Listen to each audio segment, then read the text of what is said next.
What's up everyone, and welcome back to the channel. I'm Heath, and today we're diving into some modern deep house, building an underground club focused deep house track completely from scratch here in Ableton Live. Think bouncy kind of rhythmical melodies, that kind of bass lines, and groovy club kind of focused drums that will pull you onto the dance floor. That's the vibe we're going for. I'll be sharing every decision, every happy accident, yes, those happen along the way, every creative dead end, all those good things. So grab yourself a beverage. I've got my cup of tea here, jump in the chats, and let's create some modern deep house. It's going to be fun, so let's get started. As always, we like to just test that everything's working, so we're just going to fire up this little tune here, make sure we've got some volume and music and levels are all good.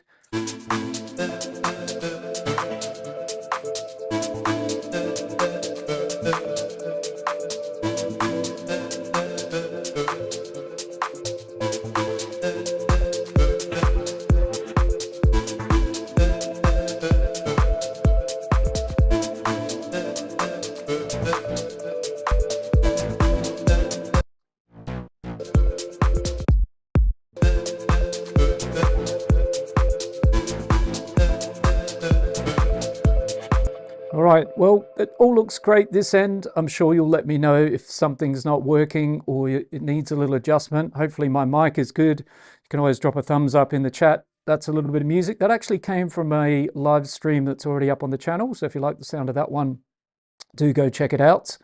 Vincent Capers already in the chat there. A very good morning to you. Thank you for the good afternoon this end.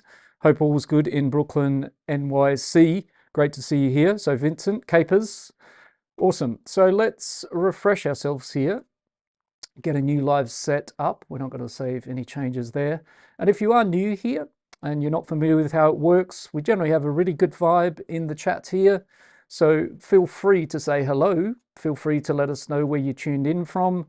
Yeah, and feel free to ask questions. There's no such thing as a silly question or a wrong question or anything like that. All questions are welcome as long as they're, let's say, between the boundaries of Ableton Live, electronic music, what we're working on today, all that kind of good stuff. So, new project, new tempo. Let's go for something like 128 as a starting point. And then we're going to work from there. And also, if you're returning, you probably know the score. So, Capers has let me know, yes, Deep House, my favorite, volume is good. Well, I'm glad you mentioned Deep House, Capers. Because I thought I'd put in obviously the artwork, modern deep house. Today is not going to be a soulful deep house track. We're not looking at kind of the roots of deep house, the more soulful kind of sounds, the more soulful vocals, deep pads, that kind of sound from the, as I said, very earliest days. Love all of that. Kerry Chandler, Larry Heard, lots of amazing producers and music in those times. We're going for a bit more what's now often labeled as deep house, 128 BPM. We've got guys like Chris Stussy, Maya Jane Coles, people like that kind of making music that's now labeled deep house. And I have to say also a lot of this, it all crosses over, right? So tech house, house, minimal, deep house, a lot of things are very, very similar. It's just a label. So let's not get hung up on that too much, but we're definitely going for a more modern sort of feel. That's something I can say. So let's maybe just do a quick little labeling of some tracks while I'm thinking about it. So I'm going to have a bass and I'm going to have another bass. So I'm going to have a second bass. We might throw in another MIDI track. We might also do something like an acid bass as well, potentially. So just get a few tracks in here. We're for sure going to have a kick. Might have a couple of those. Anyway, let's maybe start with a bass and let's start building it from scratch. Let's start with an operator for that. And most of the sounds today, I'm not going to be using any third-party stuff, so I do like to show on the channel here how you can make sounds with Ableton. We might use a preset or two as well, actually, for one of the leads. So let's do another MIDI track. Let's have our lead. We'll probably have two of those as well, so this will be lead one. For that, I'll show you a bit later. But there's a preset. Let's just bring it up so we can kind of have a little listen to that. And we're going to jump into here. There's a preset from Ableton. It's probably one of my most favorite ones. We'll drop that onto this lead track. And it's called this basic organ bass. And essentially, you know, Ableton, let's be honest, there are many presets that come with the software. Not all of them are my favorites, or all of them sound amazing out of the box, but there are some really good ones. And this one for me does really a sound that you hear in many, many tracks. So let's also pick a key here. We're going to switch things up a little bit. We're going to go for something like maybe E flat minor. So let's choose a nice sort of scale like that. So over on our lead track, we can kind of have a little jam here.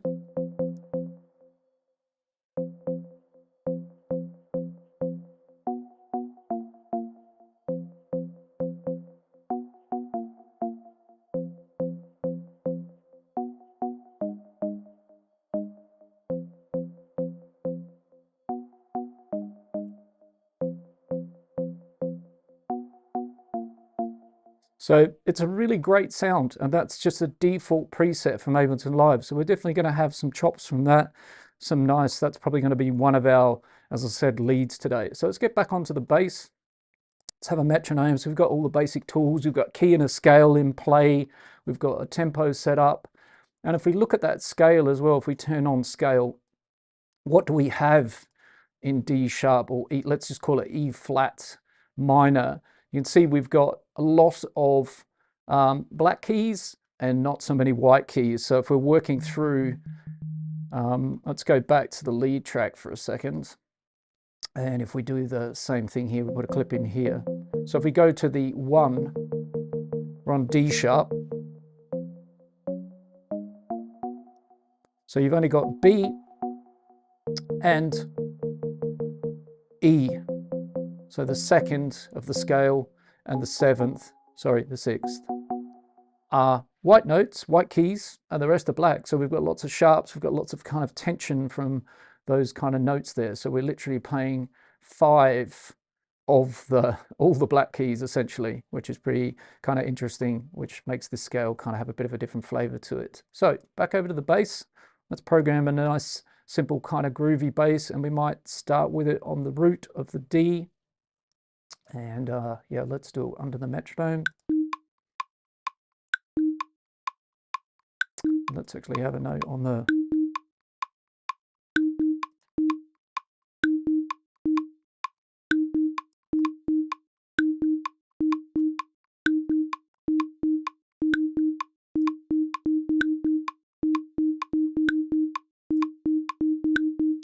what we might also do. So first up, I'm just looking for the rhythm, right? So I'm just going to get a bit of a rhythm going, and then we might add some pitches. So sometimes people jump into all of this kind of stuff, and maybe the first thing you really want is just to get that groove rolling, right? So we're looking for a kind of rhythm in the bass. That's the first thing. Something that gets us kind of moving along a bit. We can also, you know, kind of put some velocity into that as well. We could do it kind of manually if we're programming it like this, or we can randomize it a bit and then fine tune that.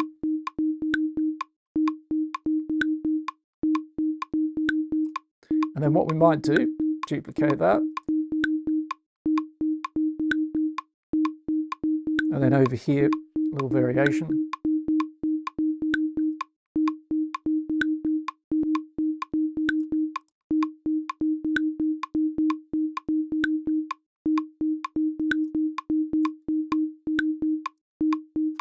Something like that. So we've got a little bit of different pattern over here. And then what we could do is have a little bit of movement here in terms of pitch. So we could try this. So we can come up and let's say we play somewhere like up in here. And then we might also, well, actually, why don't we do that over here? So we might have sort of something here.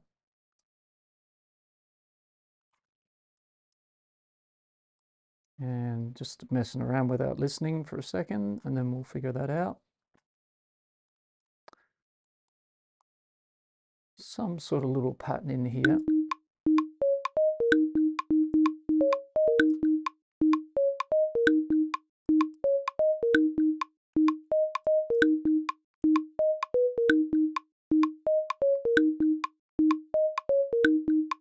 Something like that, perhaps.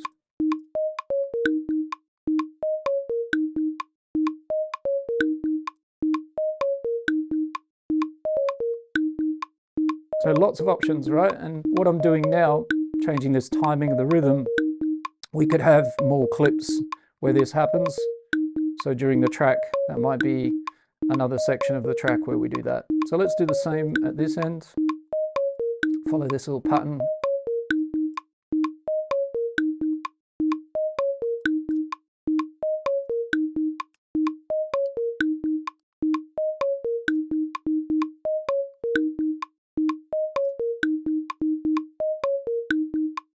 Okay, let's bring these down into a bass range. And now we're going to go into the synth itself. So we've just got a basic default operator here. And what we're going to do is we're going to change the traffic light here. We're going to put it into subtractive synthesis, which is the furthest right traffic light. So these oscillators now behave a little bit differently. If we're stacking them, they're going to stack together horizontally rather than creating, if we leave the traffic light like up and down vertical, and we start to bring up the oscillator B level, we're using FM synthesis. We're not going to have that today. We're going to be in subtractive. And actually, I'll show you the main reason I'm doing that is not actually because I'm going to layer up lots of oscillators. So if I've got it in the default traffic light vertical, and we take a look at the oscillator A, you'll notice in here that there's this little area called feedback, and it's grayed out. I can put a value there, but it's not doing anything, okay? And that's because, as I said, this traffic light setup is set up for FM synthesis, and we don't really get to work with the feedback if we're using it that way. If I change my traffic light to subtractive mode, I go back to oscillator A, you can see now I can bring in some feedback there. And if you want the technical definition, it kind of like actually means that, so this is Ableton's own comment about feedback. It kind of almost works like FM. An oscillator can modulate itself. It is not modulated by others. I think that's the main thing you just need to know.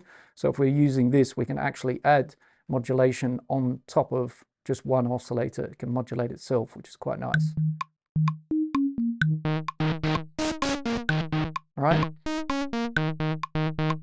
So let's have a low value on that.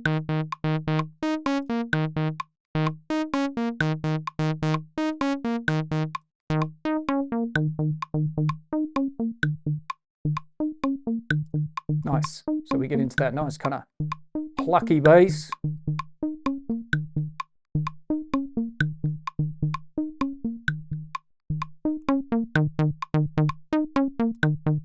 Already sounding kind of good to my taste, right? Could also have a bit of pitch envelope.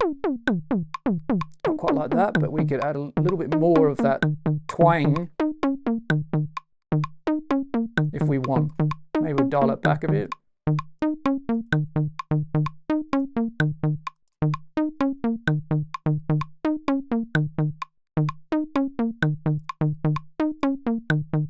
Nice. So there's our bass, our starting point. And I think if we go lower than where we are, we can try that.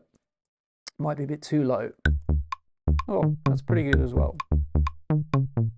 So let's start there, actually. I like that. Okay, great. So now what I'm going to do is copy this bass clip over to the second bass. And on that one, we're going to grab ourselves a wavetable. Again, if you're new in the stream or returning, feel free to say hello in the chats. Let us know how you're doing, where you tuned in from. If you've got any questions, fire them in there. I'm going to have a sip of tea. Bear with me a second. No point making a hot cup of tea and then not drinking it, right? Lesson learnt from plenty of streams where that is what exactly has happened. Okay, so cracking on. Got a wavetable over here. We've copied the bass over, but we're not going to use this pattern. We're just using it as a template. So we're going to zero out all those notes there, and then we're going to add a couple of our own notes. And again, we can maybe stick with the D, the root, for a second, and just have something like in these locations here. And it's just going to be a little bit of a conversation. So I've deliberately picked a space where there wasn't a note in my rhythmical bass, right? So the idea here is these two. basses are going to have a little conversation with each other, right? And I'm just checking, yeah, the D was the root, right? So on this one, we've got that.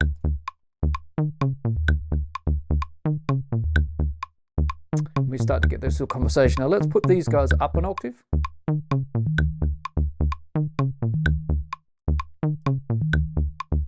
And what we can do is kick out these if you like now. They're just there, as I said, just to show you and show myself where we had a nice natural position where there wasn't anything else.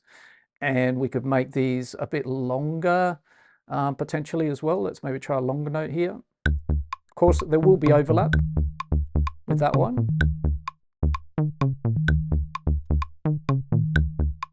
And another way you could do this, like what I did where I copied the notes over, is you can hold down Shift with the clip open and you can obviously work with it like this as well, would be another way to do it.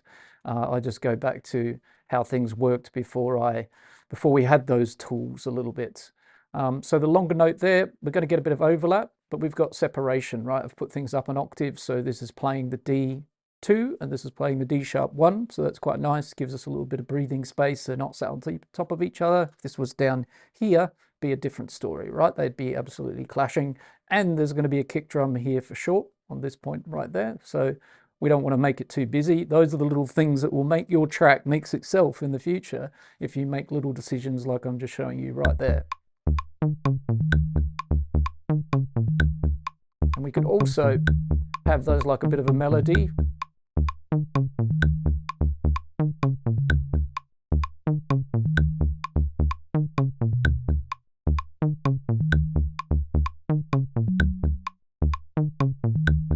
And for now, I'm going to keep it on the same pitch, an octave higher. Let's do a bit of sound design on this. And let's choose a bit of a different wave shape to the standard one. So let's go into our list of the basic wave shapes in Wavetable, and let's have maybe pulse width. This is a good one.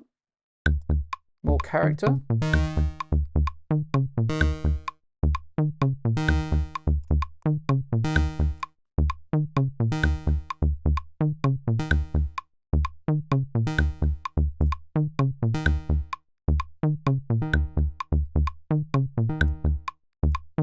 Okay, let's work with our filter a bit.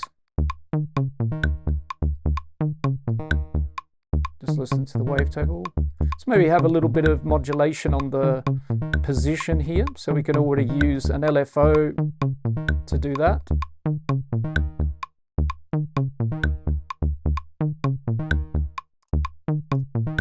Let's maybe slow it down. And we might try pitching this down a bit.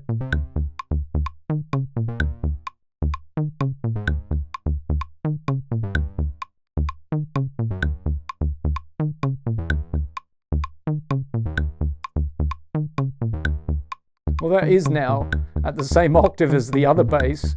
So actually what I'm doing is technically now meaning that these notes are overlapping, but I kind of like it for now. And if I want, I could even try it, but I think we still hear them. Like I still hear these two, but obviously again, if I really was fussy, and then it's clearer, right? Now let's do that if we like, better mix. Okay, so we've got a bit of movement. We've pitched it down inside the oscillator. It's a little bit of detuning. Can make it monophonic. And now let's play around with this filter a bit. Let's try a bandpass. 24 dB or 12 dB. Nice. Maybe a bit of the Oscar filter so we can drive it a bit.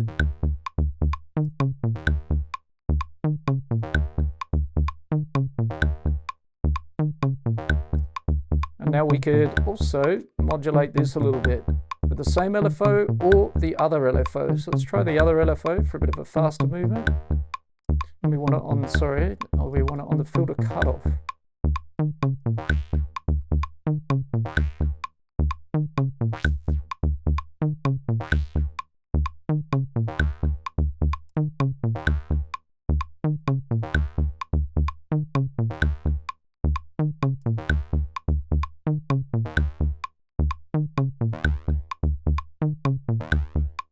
I kind of like it up here. So one option would be the bandpass like this, with this little bit of modulation, kind of making it interesting, right? It's a little bit different. Or what we could also do is change for the bandpass, and we can maybe try a notch or a morphing filter. So if we go to the morph and then play around with this a little bit. So let's try that.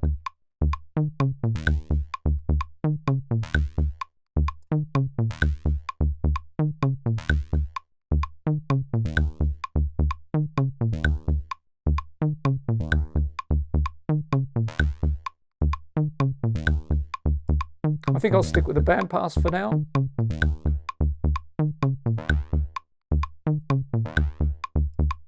See what if we make it with a bit of unison.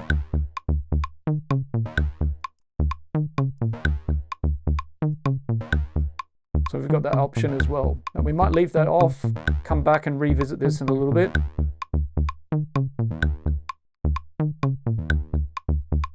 Make it a bit lower. Okay, so that's a good sort of starting point. We could also have a bit of reverb on this one. That could be nice. There we go. Right.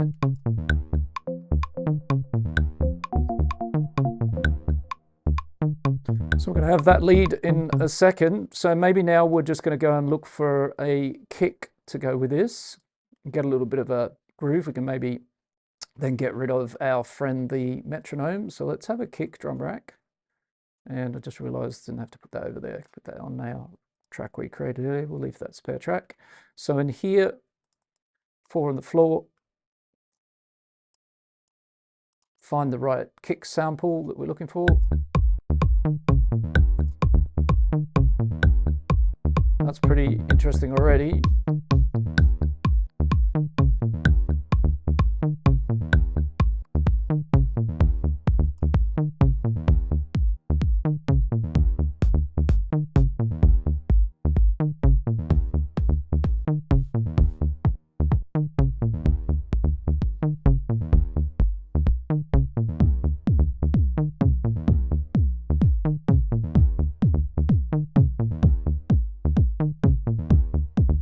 Quite like this one.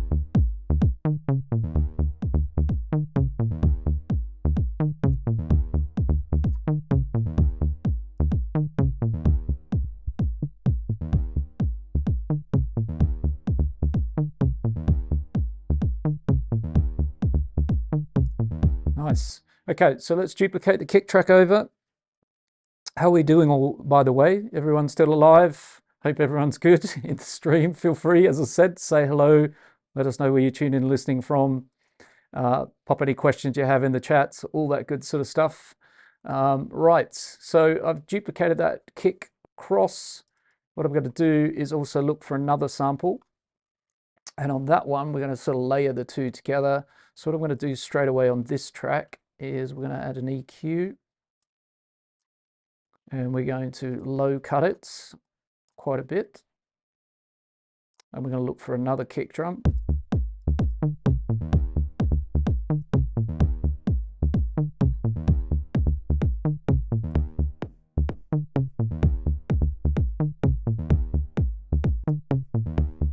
Let's get on the right track, make sure we're in the right clip.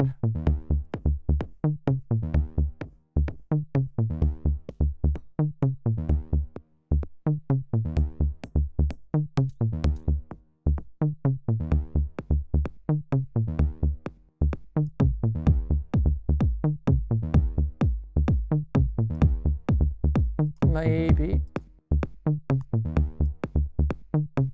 looking for a nice kind of top texture.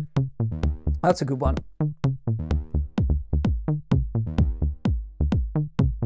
And we're low cutting this one, right? So we're looking for that part, that sort of character of this particular kick. And right now we're just using very raw basic sounds. We will process all of these in a little bit and make them kind of sound how we want them to sound, right? But I'm just kind of layering these two up to get a nice kind of fat kick. This one gives me my punch nicely. This one gives me my nice big fat club dance floor kick.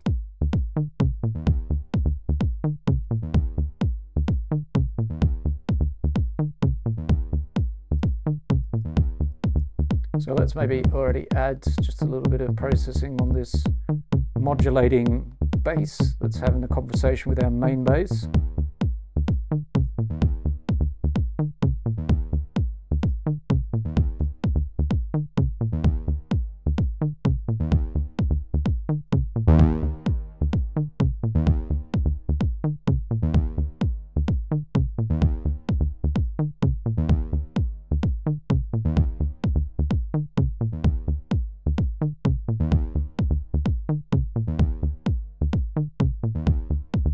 Let's balance our output a little bit. We could also do all sorts with this sound. As I said, it's a nice little conversation piece. Right now it's just one oscillator with this filter. We could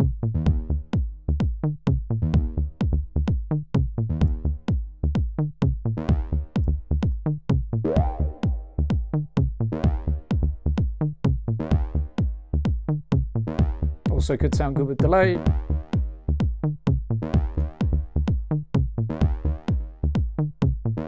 So it's kind of a cool little layer, right? So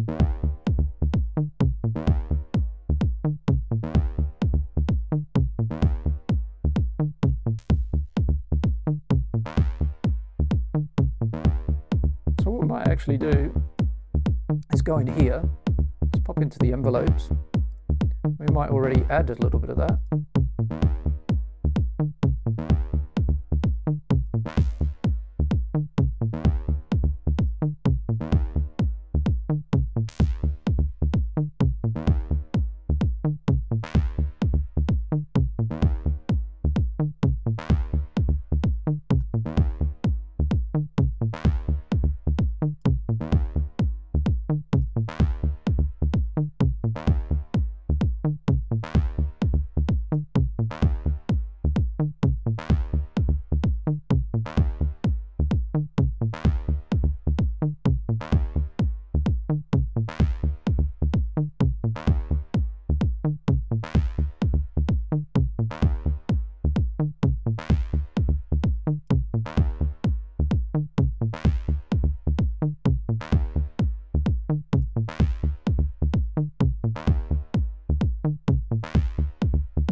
Okay, so we got something moving around there, bit of modulation on that, bit of automation inside of the clip. You can do it that way.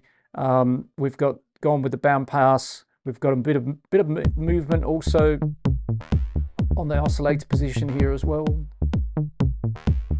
The wavetable position, should I say.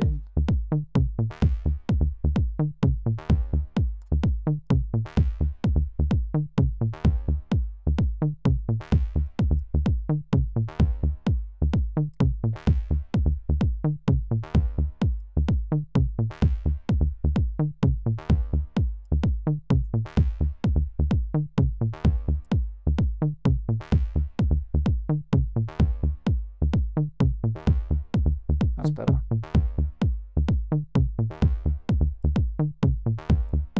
There we go.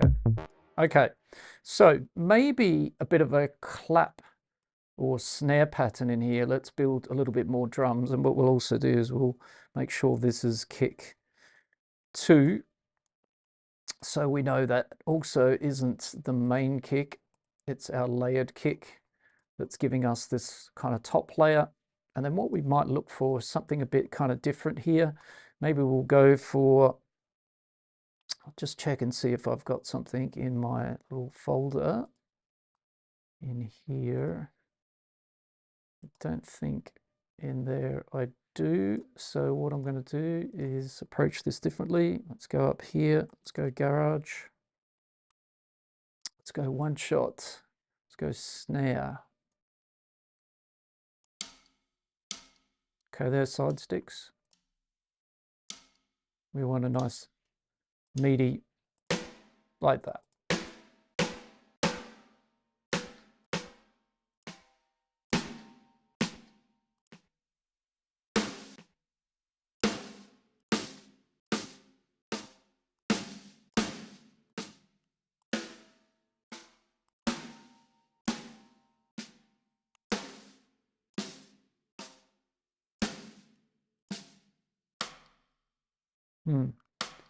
Quite what I had in mind.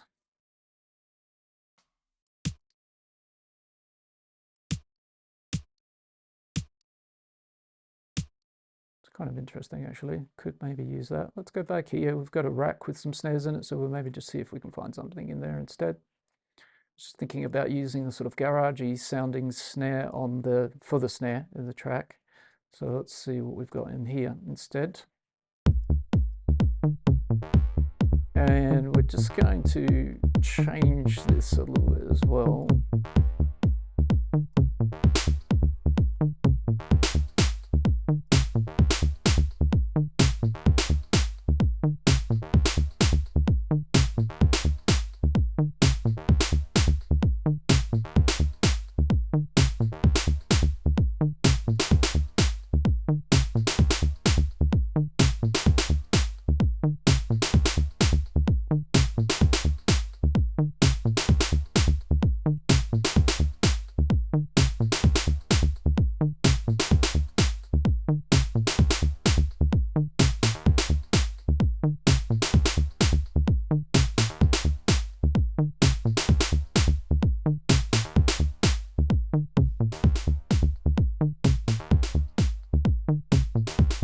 Okay, now let's look for a sample.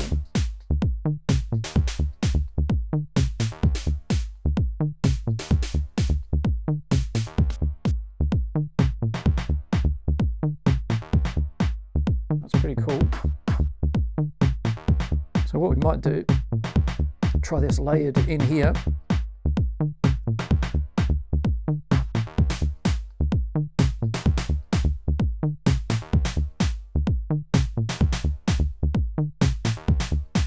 It's pretty fat. Let's see what else we got though.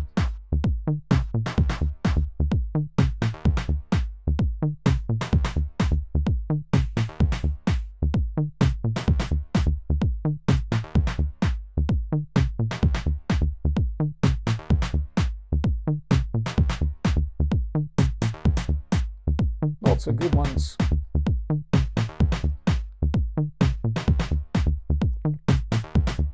Kind of like this one. Okay, so I'm just going to, instead of individually randomizing the velocity of these, what I'm going to do is pop over to the MIDI effects, grab myself a velocity MIDI effect, pop that down in front, and we're just going to use this to get some randomization on this little snare loop. Set it around 15, somewhere in there. We'll bring the top down and the bottom up a little bit so we don't get too quiet, and that should give us a nice little bit of variation between harder snares and more sort of ghosty, kind of quieter snares. All right.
Bit of reverb on our snares.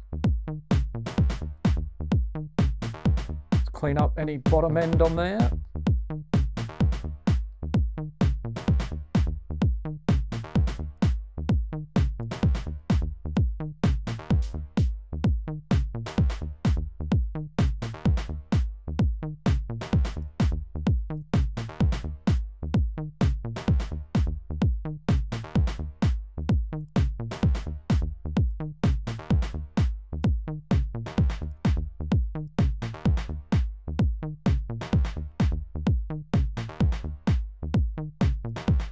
just fine tune each snare slightly.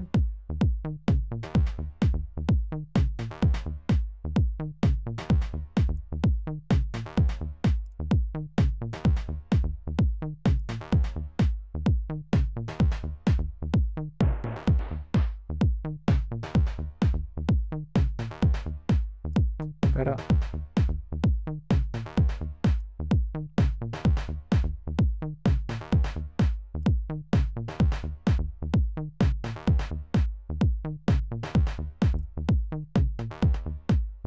Shape it.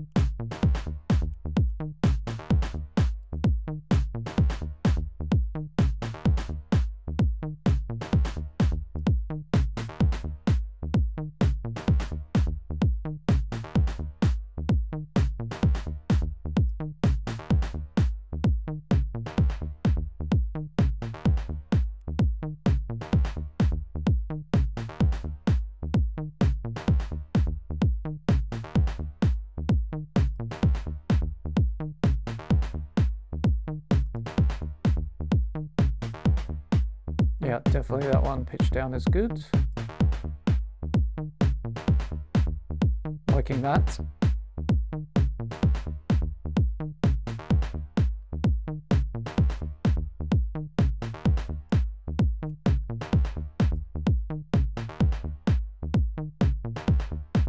I'm just gluing these snares together at the moment.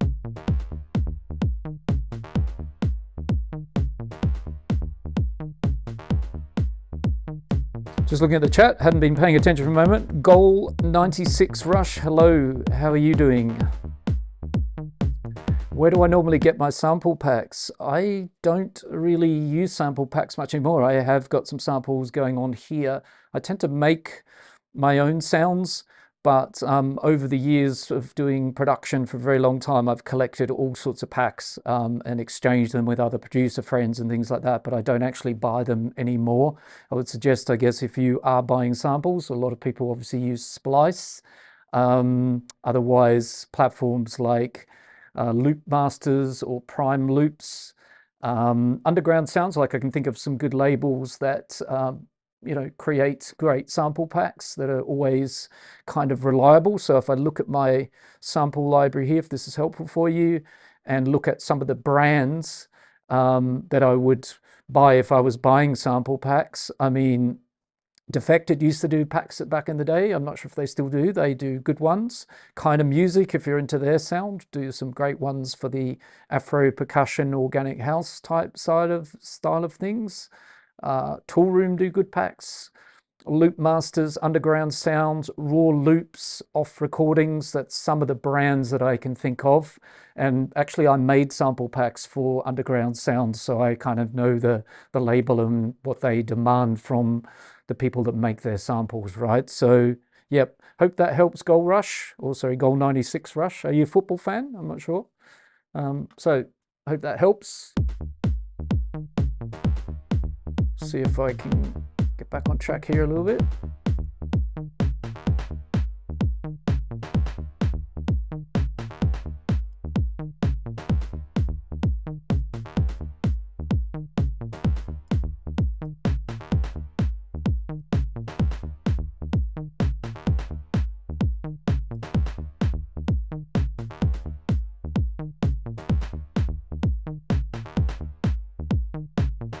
All right, so we've got a little bit of a basic vibe happening here. Let's label that up. That is our snare.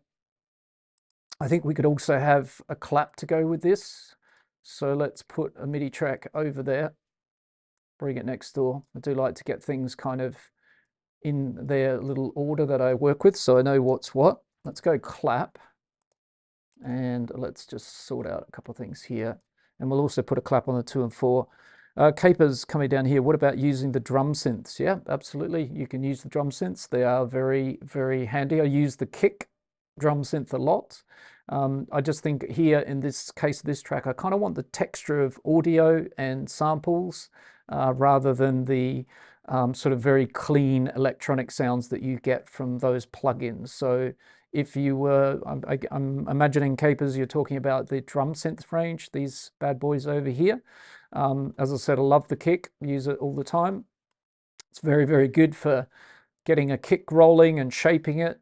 They all work very, very nicely, and the clap as well. Obviously, we could use that over here, but I'm looking for, as I said, a little bit of character in a sample today. And yeah, sometimes we do that, sometimes we go that direction. Yes, there are advantages also for various things like tuning the sounds, like I was just tuning those samples, those snares to fit. So if you're using the drum synths, you actually can tune those in directly, right? So that's a big advantage of working with those. So with a clap, I'm just going to put it on the 2 and 4.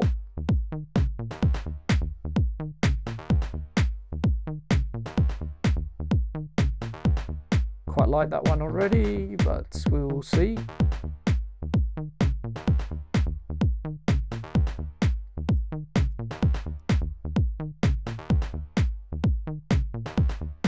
Back over to the snares for a second.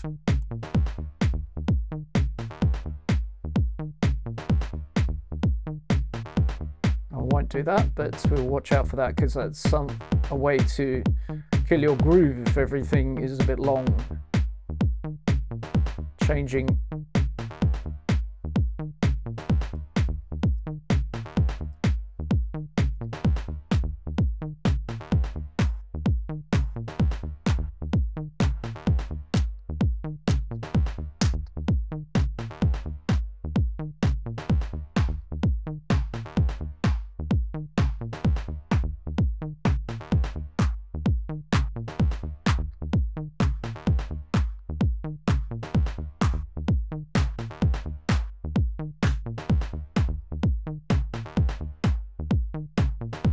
Quite like that one. That's really interesting sample, that one. It's very tight. Yeah, short.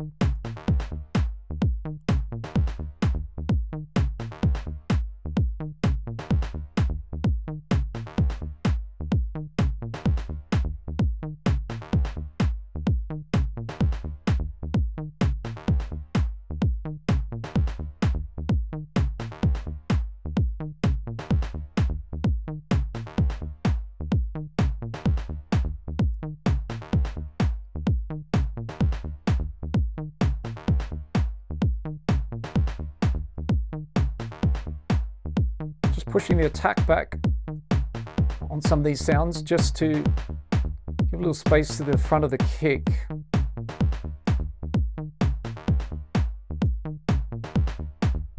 With the snares, I'm going to leave them alone, but the clap, I think it works quite nicely. Let's just option drag our EQ here as well.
Okay, let's get a nice sort of kind of interesting sound design-y percussion layer in here. Just checking the chat whilst I'm also going to have a sip of tea.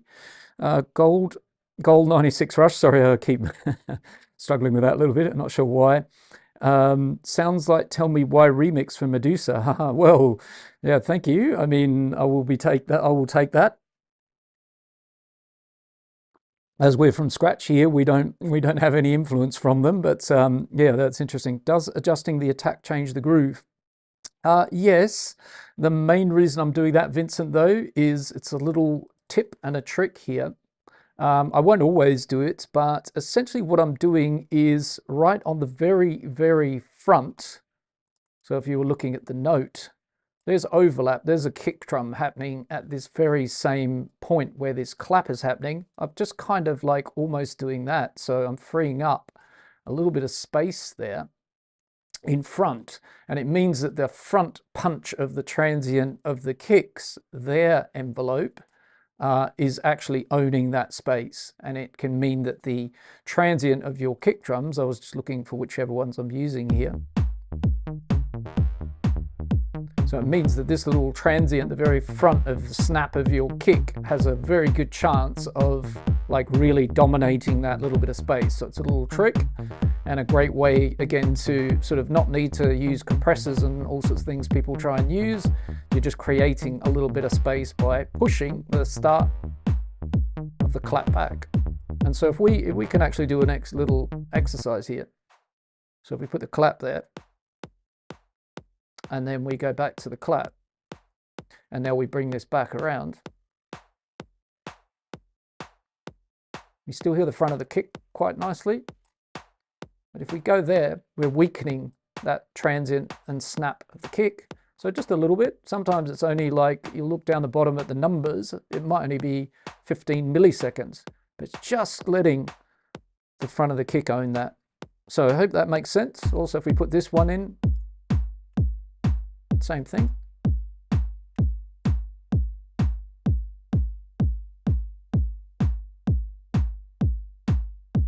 They get less definition like that. So it's just little tricks. You can do this another way. Another way to do this is to use the track delays, which is down here. And what we can do instead is we leave the clap exactly where it is, full attack, and then we use the track delay to nudge this track just slightly late or early. And again, you're just getting a little bit of separation. The clap's now landing just a little bit before the beat or a little bit after, and this can sound really good when you start to get your drum grooves going here, because you can really, so that's the clap. Getting nice separation from the kick, right? Here in front, here behind. And I quite like 3 or 4 in here. So I might actually leave that as a move, delaying this clap a bit, and I'll leave the attack at 0. So I've kind of done the same thing, but I've just done it a different way. So hopefully that helps you. It's a great way to, as I said, get separation. You could also come into the front of the sample, and you can also do that, and the kick transient is going to be in that space, right? So there's lots of little tricks, and those are the little tricks that separate the music from the pros to the amateurs, let's say. Norman, great to see you and have you on board. Hello to you. Would you get the same effect by applying something from the groove pool? Possibly, but that's not one I'm familiar with. I would say personally it's not the way I would go about that, but there could be. Yeah, if you nudge things around in there, that could be the way to do it. So if we take the track delay away, it's nice because it's separating our clap a little bit away from the snare pattern. So that's a win. Here they're very combined. Here we get better separation. And we could go the opposite direction if we wanted a bit here on the snares as well. Could also use panning, you know. You're looking for separation and looking to give things their little space. And trust me, a little bit of shaving off of the front of attacks where you don't really need them, especially if there's lots of things happening at the same time, it does make a big difference. It all adds up. Right.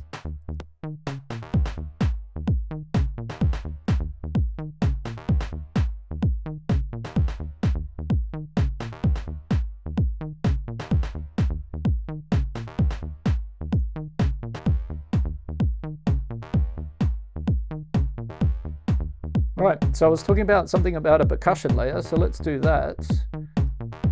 Let's use a loop, maybe, or we'll actually do it in audio. We'll do something else in a little bit. So we're building the drums at the moment. We've got a nice bass, got some nice kicks rolling. We've got this clap snare. We've got this nice sort of garagey kind of snare pattern that we can use. We've got a normal clap pattern here. So let's on this audio track, find a top loop.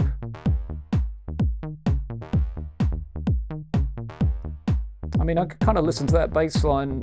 Well, I am listening to it for a long time, but I wouldn't get tired of it, right? So we've got some top loops here.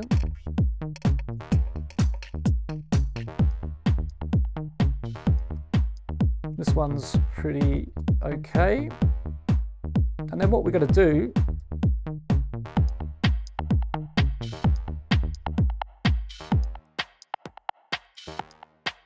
we're not just going to leave it like that, so we might also flip this top loop. Let's try a few other ones and see, find a favorite.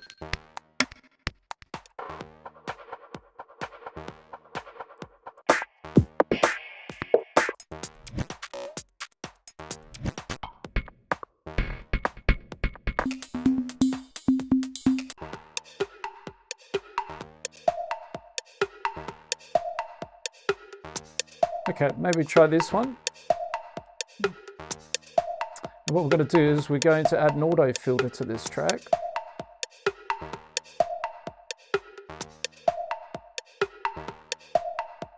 And let's put it into bandpass.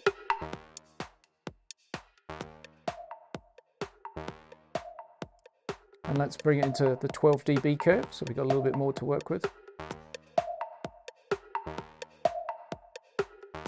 And then we're going to go into the clip. Before we do that, we might just again try a couple more of these samples. I don't want it too kind of dominating already. So I think one of the earlier ones was maybe a little bit better actually.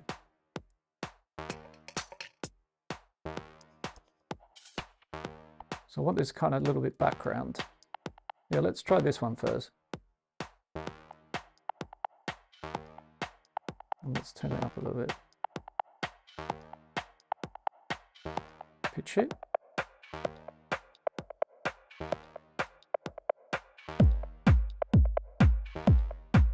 Yeah, pitching it down also sounds quite nice. And then what we're going to do is we're going to click on this filter frequency here. And we're going to go to the envelopes of this percussion loop, bring up this red dotted line, turn on our pencil tool, and we're just going to freestyle a bit.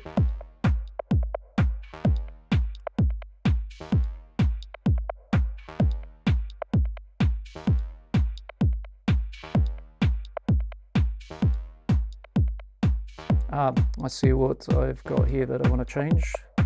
Don't need 30-second notes, it's maybe 16ths.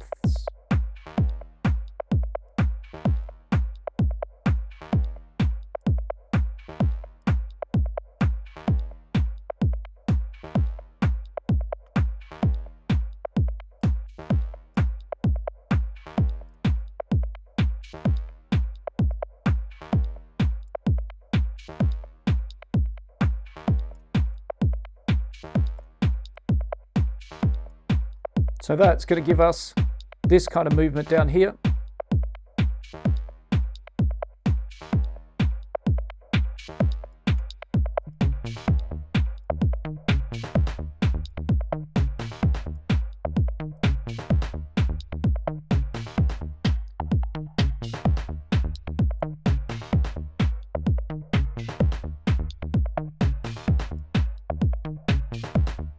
So again, I might switch this sample a little bit. Still haven't found the one yet.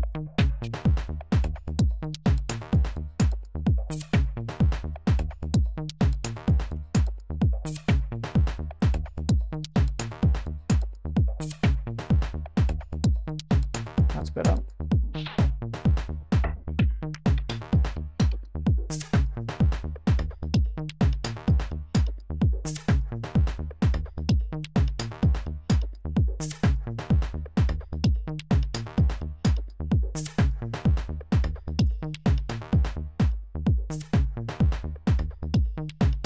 Nice, that's what we're looking for there.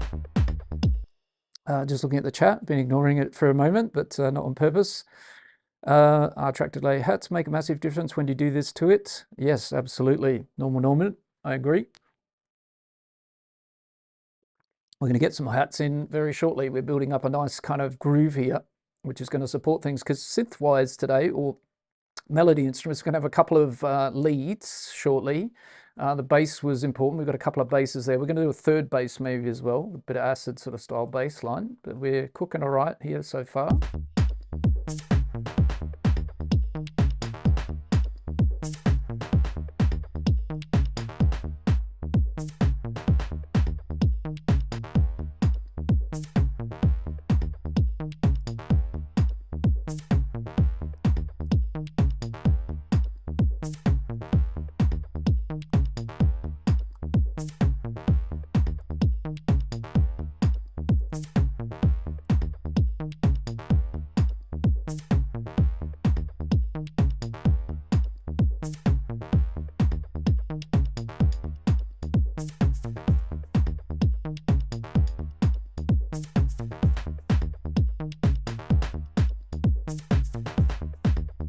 Maybe a phaser on this could be interesting.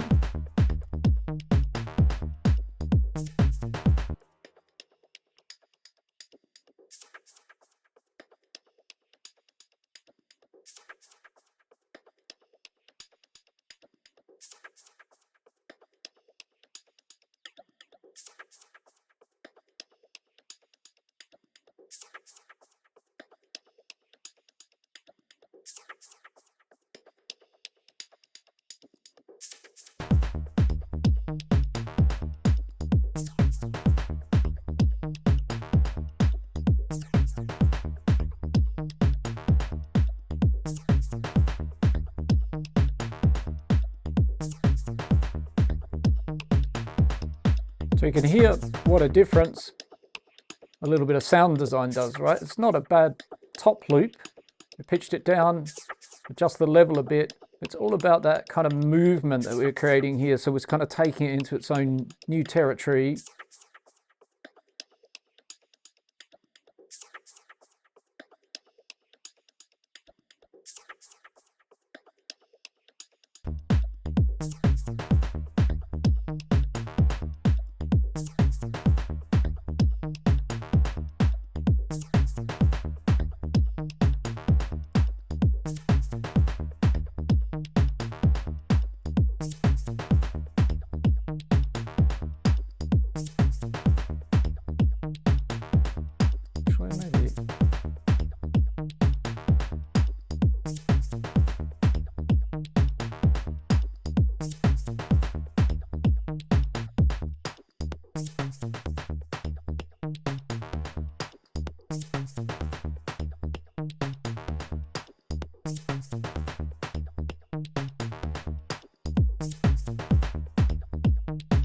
So we might do a bit more percussion maybe. Let's see about that. So we might do a slightly different version to go with the top loop that we've got. And for that, we might bring our good friend, Sting the sequencer, into the ball game. We might have to do a clear though. Unfortunately, that wasn't going to work. Let's bring some Sting into play and nudge it down. We'll have the 2-1 version of that. Thank you very much, Ifta, for the gift of Sting. It's such a cracking device. And then we're going to go back in here, clear that out. Okay, that one even sounds interesting. Drop that in here to a sequencer, or sampler, should we say. What else have we got?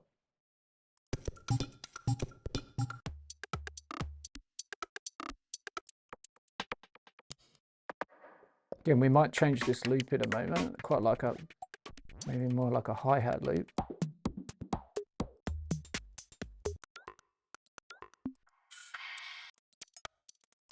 Speaking of that word hi-hat, they're coming soon as well, right? I haven't forgotten. So let's slice that and we'll work on this.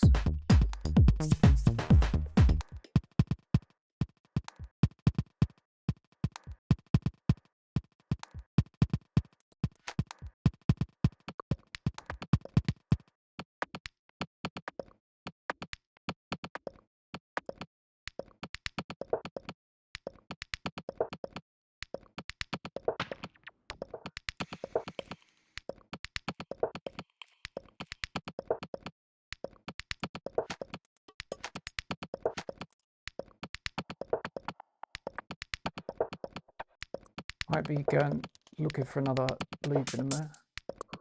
Let's try. Prefer the last one.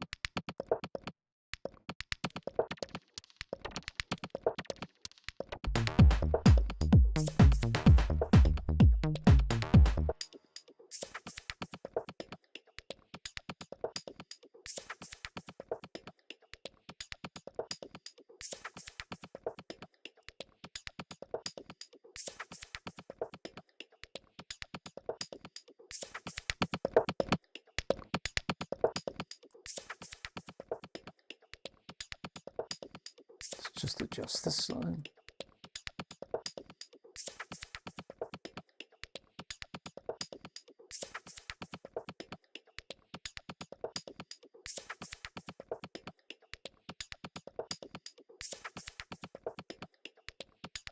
Let's also clean the bottom end off this. We don't need that to be getting in the road of our nice basses or anything like that. So let's get in here.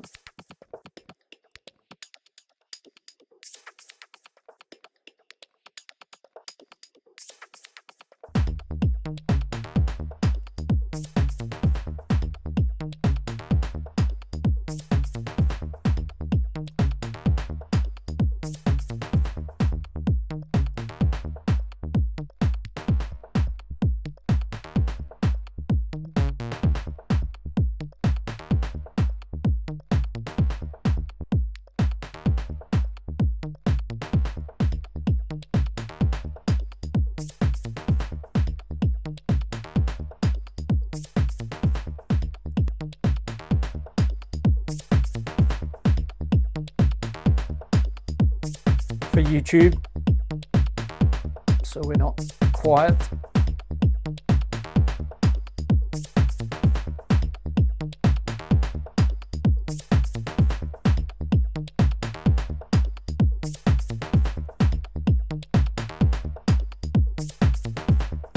Hi-hats or leads?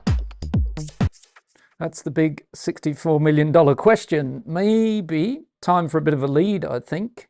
And then we get some hi-hats and stuff in here, and then we're going to do ear candy. But we've got a pretty decent groove now.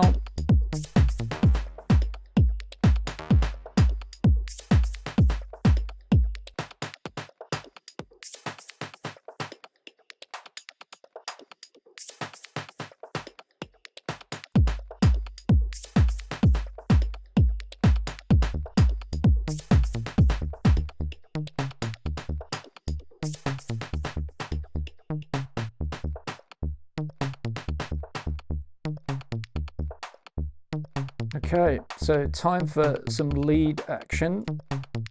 Again, we're on the root of D.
So I don't want it too kind of melodic, if that makes sense.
Yeah, the melodic producer in me starts to get a bit carried away here, but we want more, again, rhythm, riff, kind of a vibe, capturing a bit of a vibe. It doesn't have to be crazy kind of in terms of harmony or melody or anything. We're just trying to catch a nice vibe here, which is the idea there. Let's also get, because again, we're programming this rather than playing in recording, let's get some velocity into it so that we've got randomization. We might go this way, or we'll actually just make, actually, I'll switch that off. I think I'll just do it kind of slightly more manual. So we'll randomize it.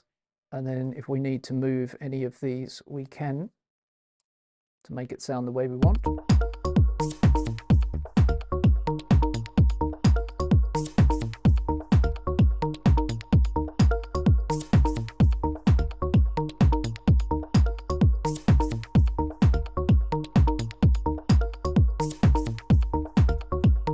I'm just going to fiddle with these until I kind of like.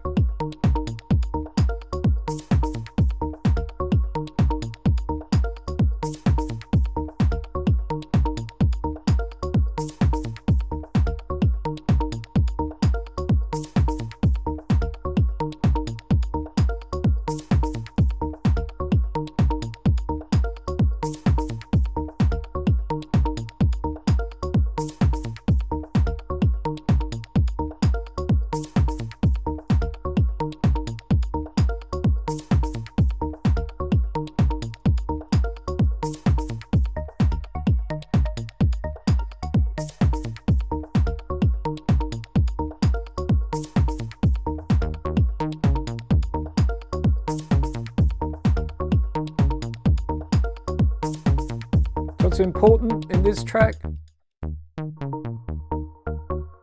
these work together, right?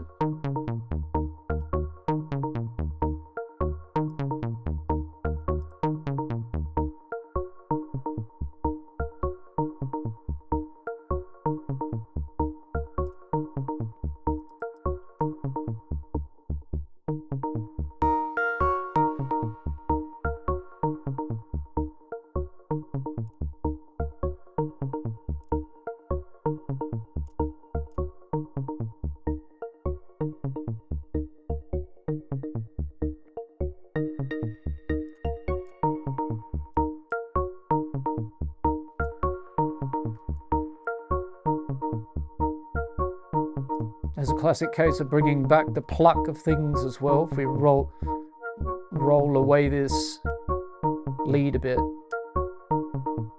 soften the attack a bit.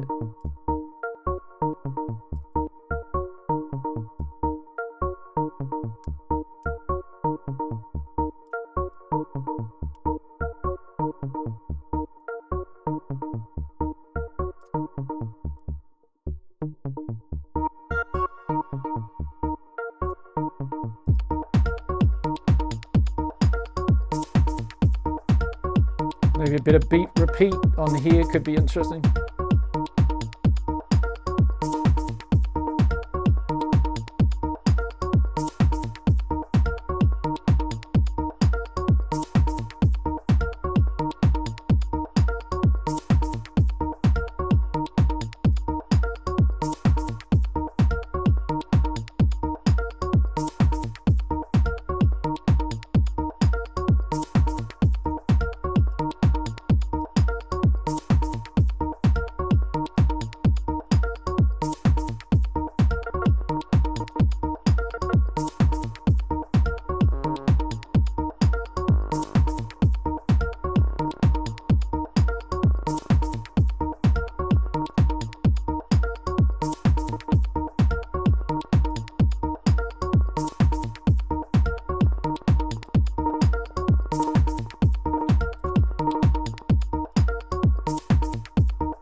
Still not sure about this snare, so I might do a second pattern on this. Or actually what we'll do, the garagey sort of snare pattern, I think I just kind of prefer a 2/4.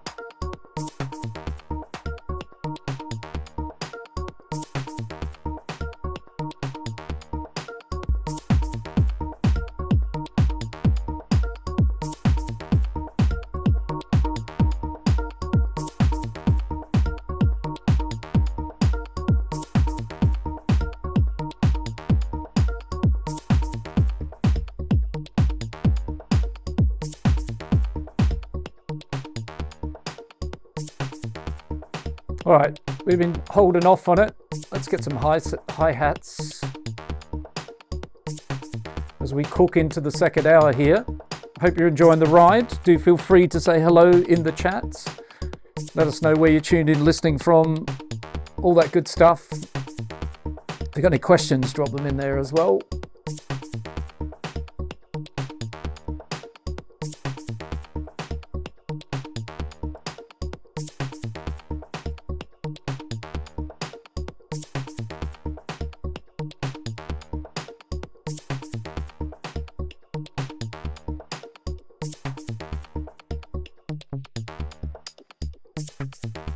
Right, what we're doing. Also, while we're in here,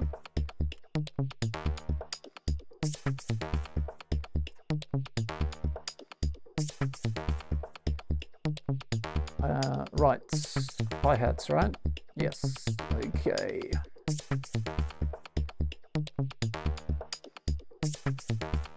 Drum hits, let's go in here. And we'll go with closed first. And a fast closed hi-hat.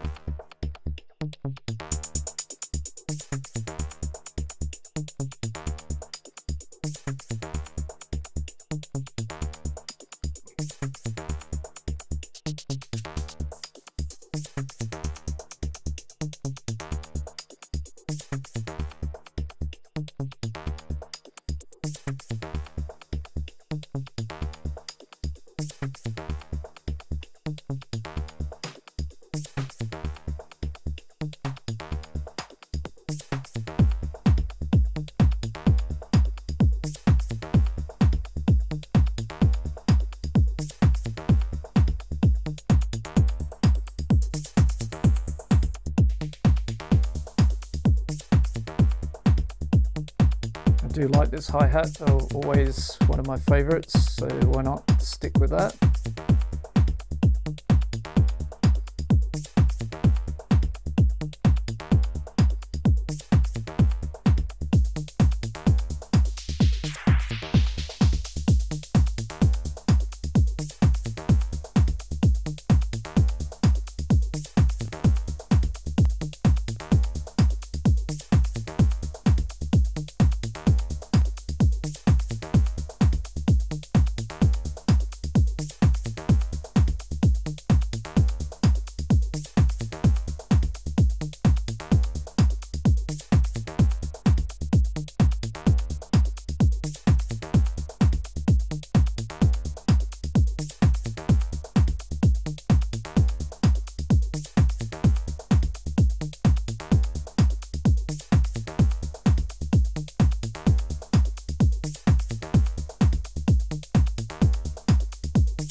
moment. That snare rack is out. May or may not come back in.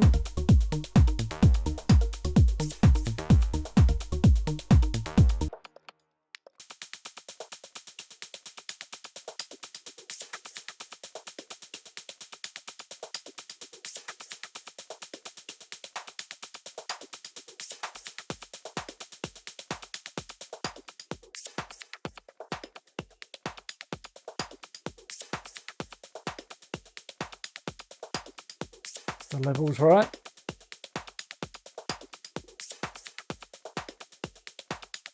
The housekeeping. How are we doing, folks? By the way, I hope you enjoyed the stream.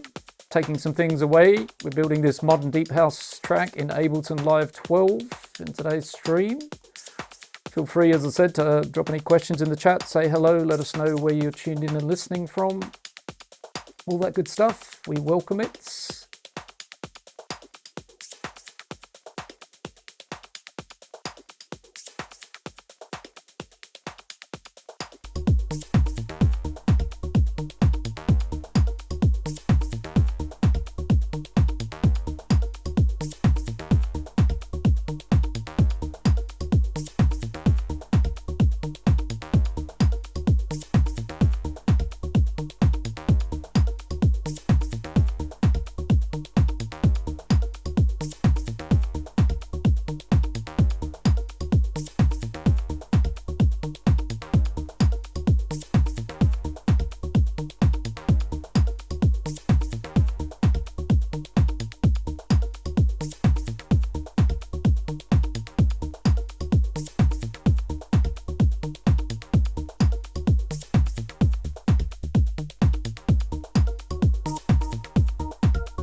Okay, time for a bit more on the percussion side.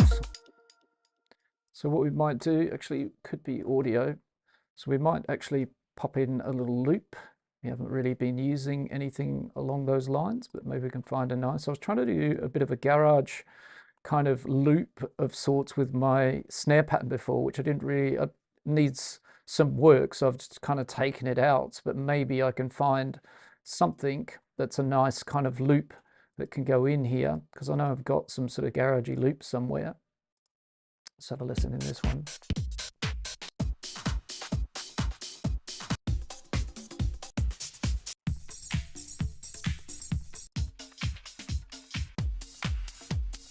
Yeah, and if it has a kick in it, we can deal with that anyway.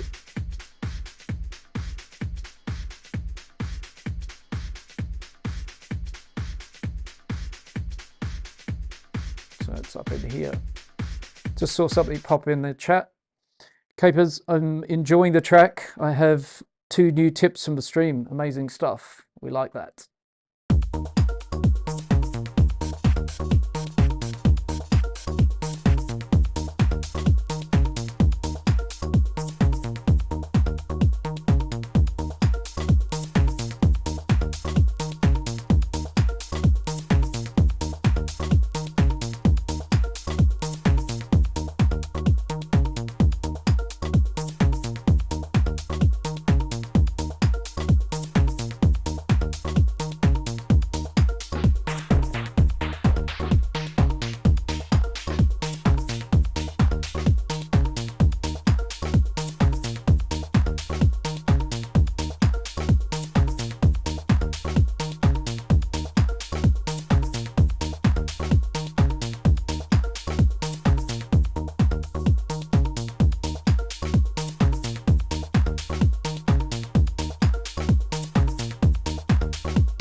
A little bit of fine tuning.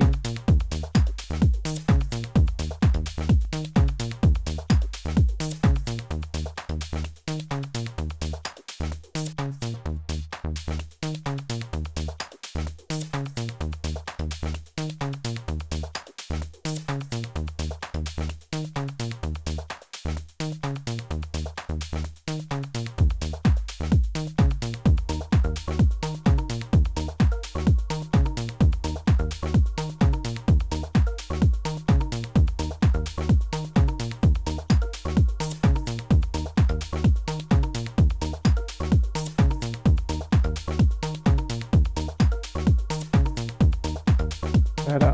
There we go. Let's tone that phases down a little bit. Let's check how we're doing stereo mono.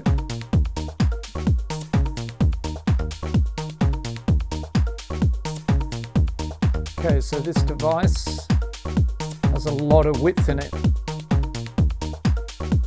It's organic bass preset from Ableton Live. Sounds good, but it doesn't go to mono that well, and that's why. Alright, so we're going to fix that a bit.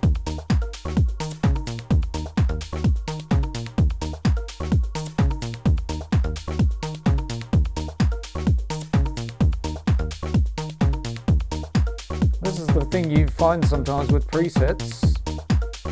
If you understand what's going on here, you may be better doing it from scratch by yourself so that you can control these things, as they're out of control if you leave it as it is. So essentially, this particular sound here doesn't sum to mono previously too well, as it has a lot of information in the sides here. So if we take our utility off, the left and right of this particular instrument are phasing, cancelling each other out, and we're left with a bit of a problematic sound. If we want it to go into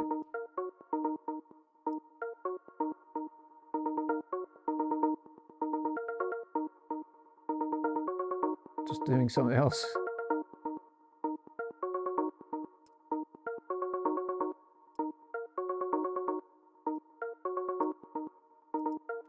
I'll leave that a lot less for now. Okay, so by putting utility here and controlling the width, there's completely mono. I'm narrowing this, and it will mean that I will get, excuse me, a much more accurate and closer change between stereo and mono listening experience, which is a good thing. So it pays to put a mono on your master as you're working along and check things like this as you go, and you'll get a bit of a feel for what's going on inside your track.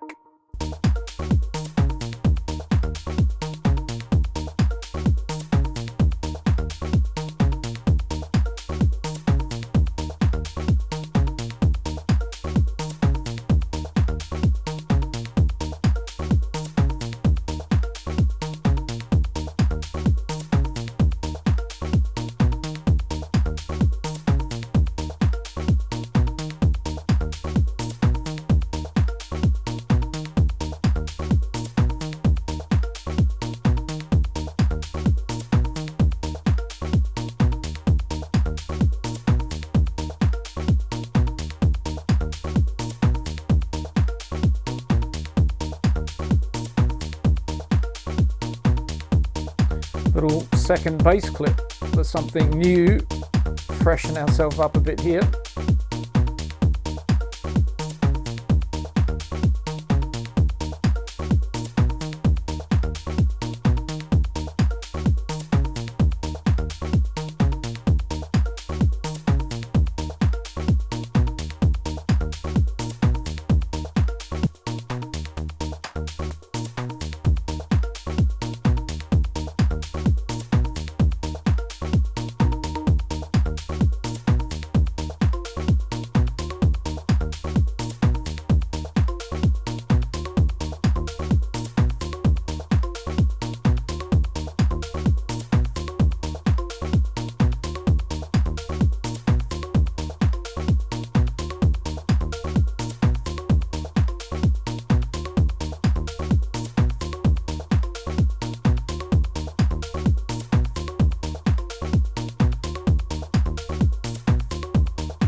right, we're cooking.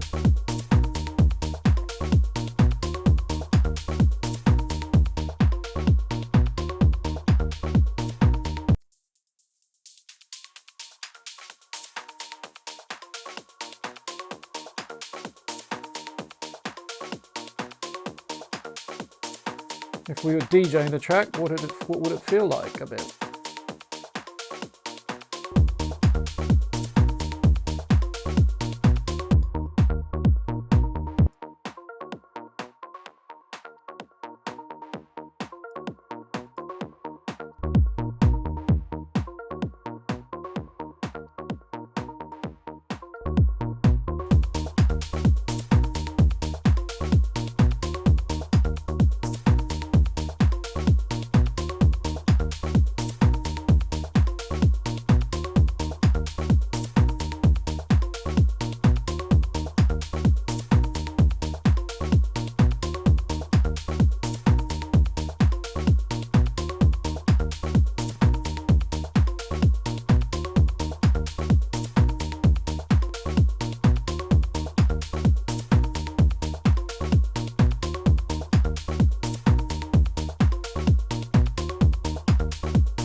Lots to work with here, which is great. You can hear an arrangement or two starting to take shape, taking things in and out. So let's build a little bit more interest in terms of leads and layers and that kind of good stuff. So I thought about having an acid bass. So we're going to get our good friend Sting again out of the locker. And we're going to add that. And we're going to add that to something like probably, let's clear something like an analog. And we're looking for another sort of like a nice kind of pattern here that could groove away with the basses that we've got, which are these two. So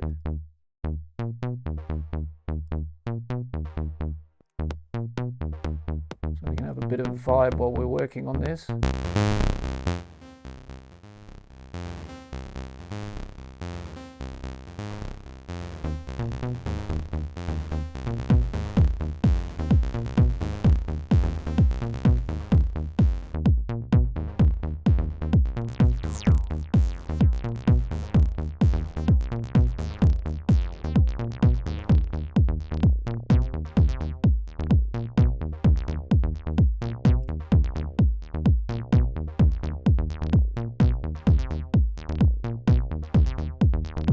So we need a different root to C. We're in D sharp or E flat.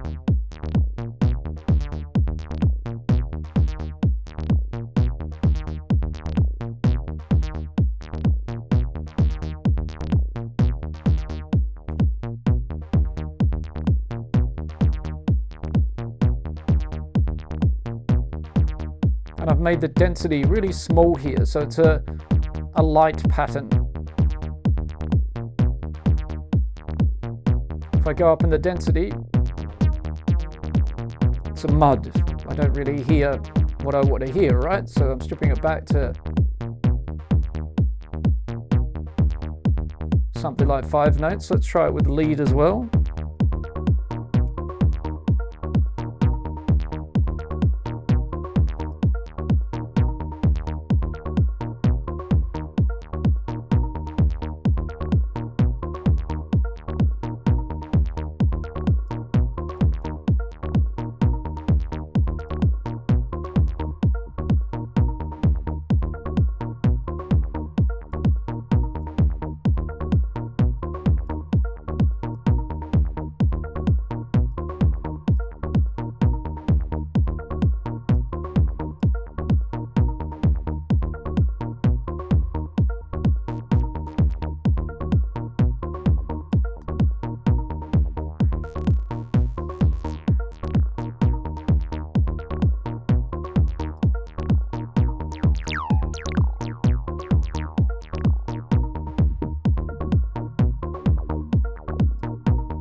Okay, so we might transpose this up a little bit.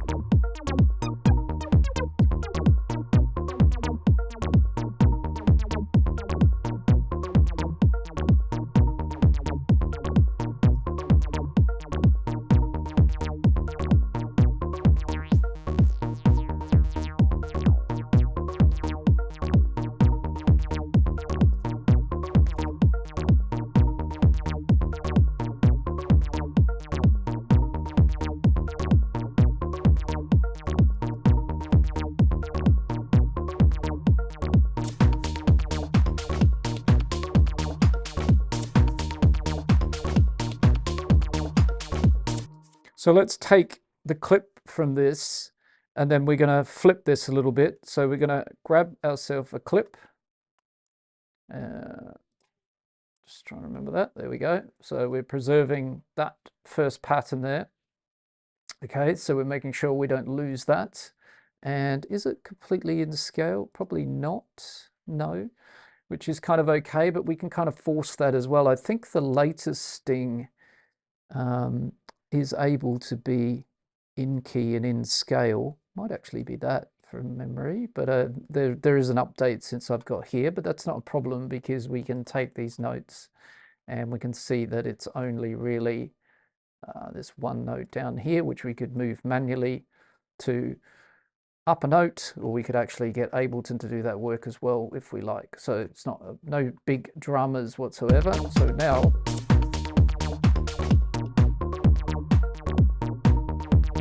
what I'm thinking to do here is we're going to try out, see what other patterns we can get here.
So again, let's get this clip in here. And then we're going to turn Sting off.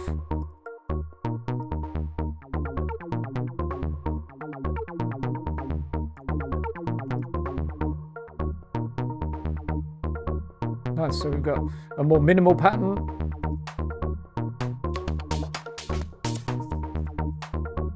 And a busier pattern. Let's maybe just take that out actually. Right over here.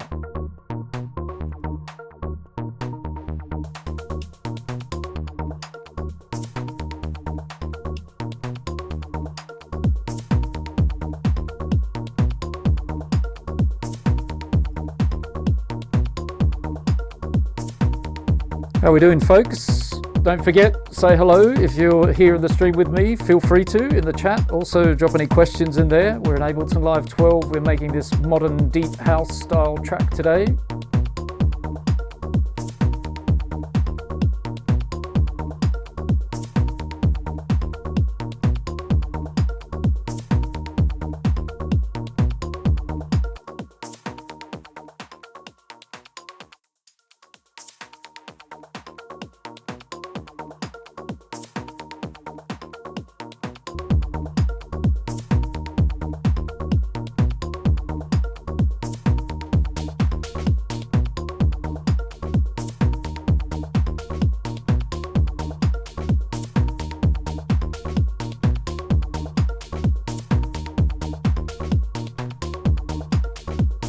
Okay, so the acid layer, pretty okay with that. Let's get one more layer in terms of something for variation. In terms of our leads, let's have a lead 2. And we could also layer the leads we've got, but we've got a good sort of building block at the moment, a good base of what we're doing. So we could copy that over to lead 2, the current lead pattern that we've got with a nice garagey kind of sound to it. Capers, are you going to create a part B or a chorus? Well, I think the way this stream has gone, possibly this might be one to revisit, I think, and then arrange it and go through the sort of structure of all that. But right now, there's a chorus living in here. It would just be a case of stripping it down and it's there. So what I'm building, the way I work, is I build the drop or the heart or the piece that gives me the spark, says I've got a track, and then I'll worry about things like, so to me, the chorus is living in here. Let's say if we strip away things like maybe it's a chorus with no drums and it's just the instrumental parts, or it's a bit of a mixture. So I think there's plenty to work with here. So that's kind of how I do it. As far as arranging it, chorus, verse, intro, outro, break scene, I'm not going to do that, I think, just yet. Still trying to build out the main kind of pieces of the puzzle, let's say. Let's have it at that. Okay, so I'm going to get a wavetable on this one. We're going to go into the basic shapes again. We're going to pull out this pulse width.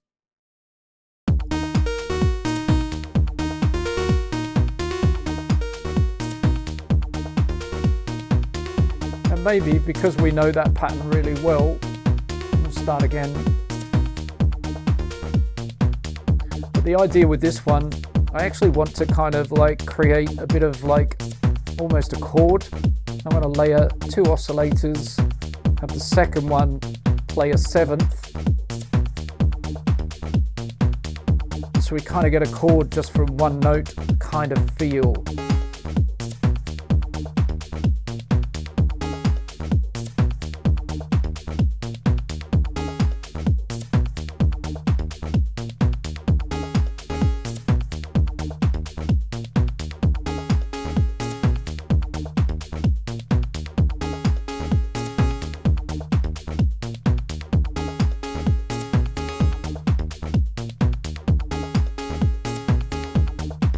Could keep it very simple.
Okay, so let's work on the sound a little bit.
So what I'm doing, back to Vincent and Capers, I'm kind of adding some more like musical interest, but maybe these will all play together, and they kind of can, but they may not as well. We might have a real kind of A and B section in the track where some of these are more on their own.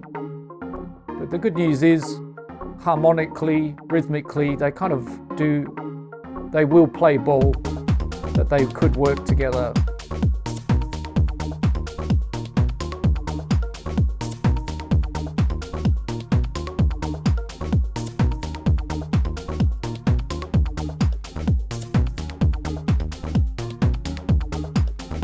So what I would do next, all of these are just raw, rough sounds as well, or raw sounds. They're not necessarily rough, but they're quite raw.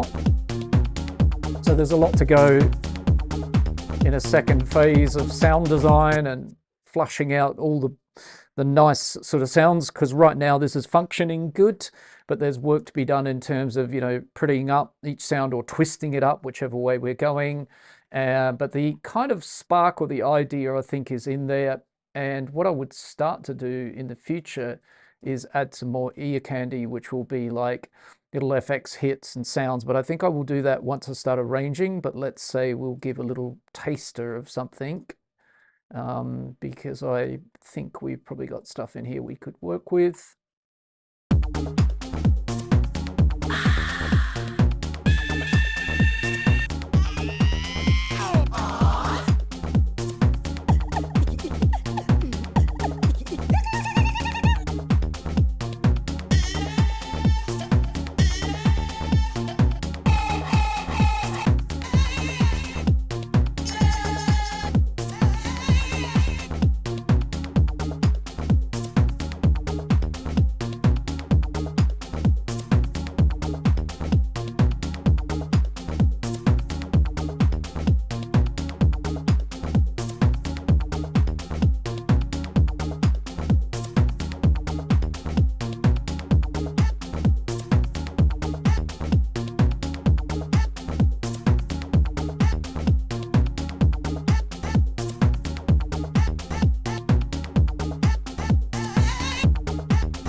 But now I'll leave it all on the same pitch, but this would need, again, work, figure out what actually the pitch is of this little thing that I've just kind of grabbed, to be honest, which I have no idea. So just was kind of using my ear to hear if it fits.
Yeah, so I need to figure out the tuning of this vocal, but just having a bit of fun here with making a bit of a sort of harmony layer of it as well. So I've kind of added a dry chain with nothing on it, and then I've added auto shift to a second chain, put it in the key and scale, and I've shifted it up a couple of scale degrees.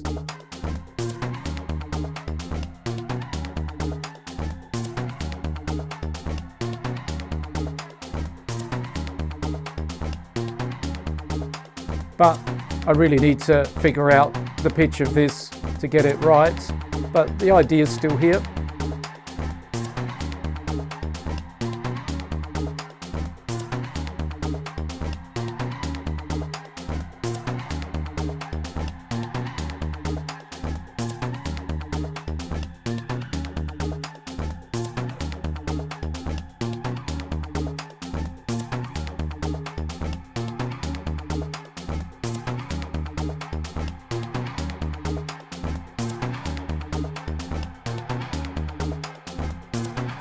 Yeah, could be interesting to play around with that. Needs a bit of work.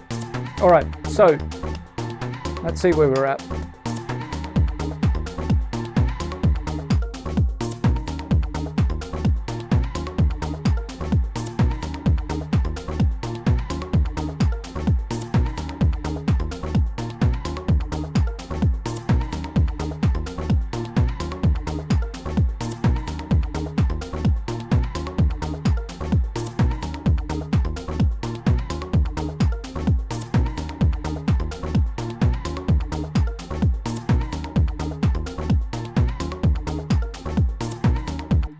So let's do a little recap of what we've got here. So we're just working on this little bit of a vocal thing, but as I said, that will be a bit more in the ear candy territory. There's going to be a few things like that, some simple crashes, some nice little bits of ear candy across the arrangement. So that's a work, definitely a WIP, work in progress. So what do we do? We started over here with this bass track, an operator, very simple. Only one oscillator, it's a sine wave, but it does have some feedback, and we're working in subtractive synth mode. We've got a pitch envelope, we've got a filter envelope, so we've prettied it up, made it sound nice. We laid up a couple of kick drums using samples. So we've got a more top kick and a nice fat club low kick. We then made a bass 2, actually that was quite early on as well, that happened after the first bass, and that has a conversation with the first bass in and around, so those two basses work together.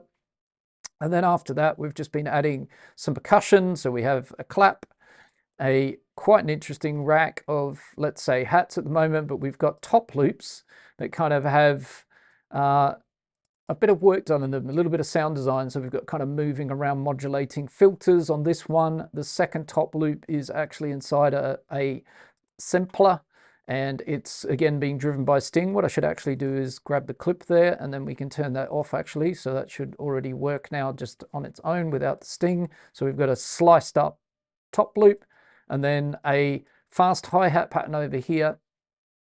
And then we've got one audio drum loop here, little like garagey top that I've cut all the low end off. So it's just like the percussion. And then we started with our lead over here, which is a nice kind of little riffy rhythmic lead that's playing the basic organ patch, a preset from Ableton Live. And then I built an acid bass, again using Sting to create pattern. We've got a minimal pattern and then a bit more of a more busier pattern, analog from scratch, make it sound like a bit like a TB303. And then we've just built another lead over here with wavetable, and that has, again, a bit of a nice rhythmic riffy kind of pattern, and I tweaked the velocity a lot on those, and that it was a key to getting it to sound exactly how I wanted it to sound. And then last but not least, I've just been adding this little bit of a vocal FXy thing, which was some sort of sample I've grabbed there, nothing too important, put it in a sampler, and then I've just been playing around with some ideas that need a bit more, again, exploring.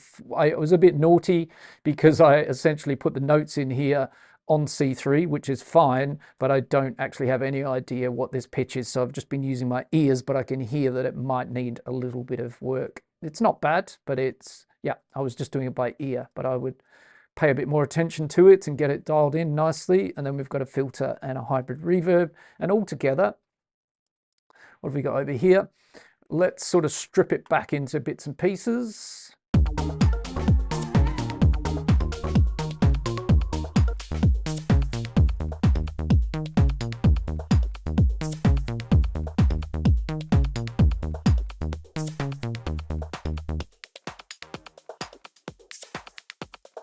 So if you start with sort of some of the basic drums where you might be in like an intro of the track. Got this nice top kick we can use.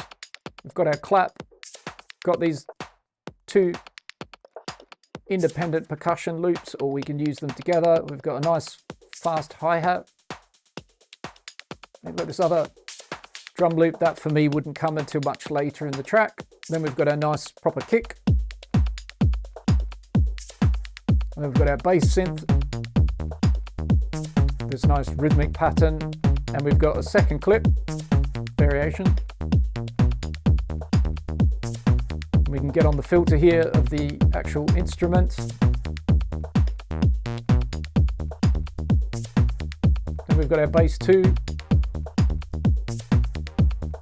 wavetable, bit of modulation on it. So we'll be building up, sort of like I'm adding things in.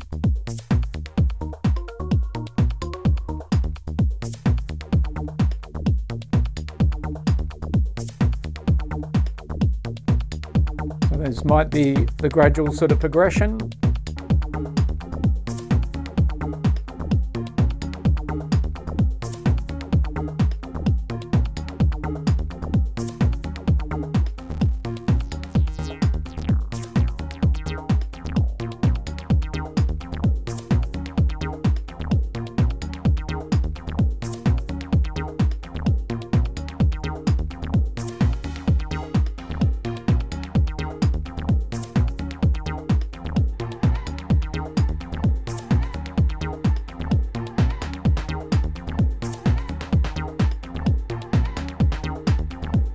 Just realized what I'm going to do with this as well. This is going to turn into little fills and rolls, like proper snare rolls. So we've already chosen some nice snare sounds that work. So yeah, that's not going to actually be unused.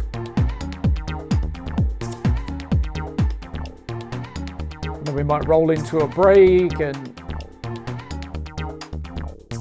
when we come out of that, we switch over to our other lead.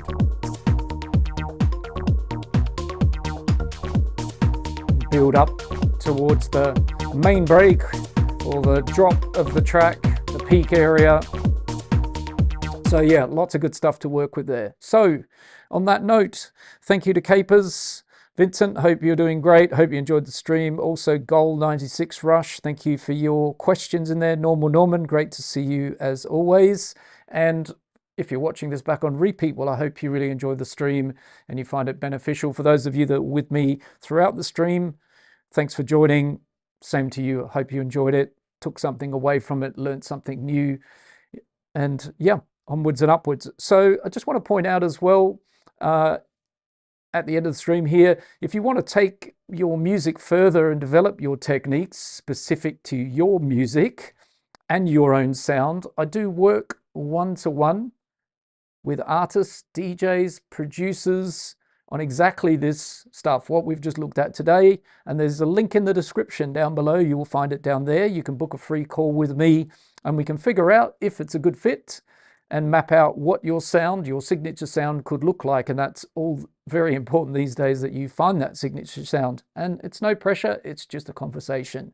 I'd also like to say, you know, if you have been here in this stream or you're enjoying it back on the replay, you know, push those buttons. It helps the channel, helps others discover these videos. And it's the one favor I ask, and I appreciate, as I said, push those buttons. Make sure you know when the next video is going to drop, and we're in another live stream before you know it. So have an amazing rest of your Sunday. Keep on creating. I think this is a revisit. Let me know if you like in the comments. That would be great. Do you want to see this track continue? Do you want to see it flushed out into a finished song? The next steps, that might be 2 or 3 streams. Would you like to see me work on it further? Drop that in the comments below and let me know. So again, happy Sunday, everybody. Take good care of yourselves. Keep on creating, keep on smashing it, and I'll catch you all very soon in the next stream or the next video. Bye, everybody. Heath Home over and out. See you later, everybody. Ciao for now. Bye.